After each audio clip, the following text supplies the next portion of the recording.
We haven't got a house style as such. We've all got our own practice and things that we find important on our own work.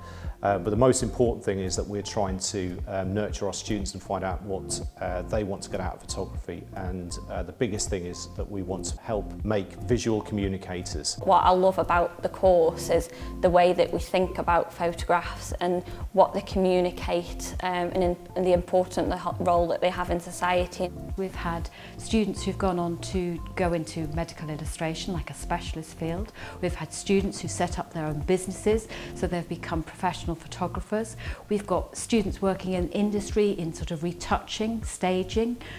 We have got students who have gone on to do all sorts of amazing things like picture editing or working with images, and we are constantly impressed and astounded with just how quickly they escalate their careers once they've graduated Staffordshire University. They have to enter national competitions, they have to get their work out to the industry, they have to get feedback from people in the industry. So at the beginning of the course that might sound quite a nervy kind of thing to do, but we are building their confidence to go, you are good, we're good, we've got a great reputation here, let's get your work out there and prove yourself and get you industry ready.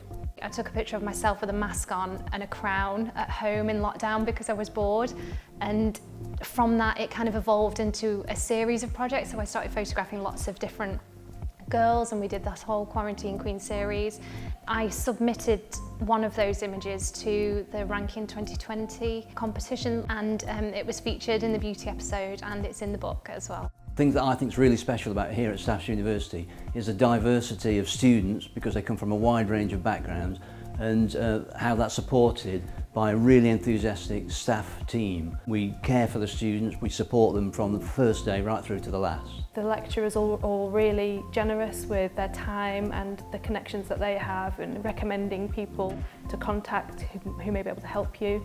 I'm passionate about photography, so to be perfectly honest, there isn't any part of it that I haven't liked.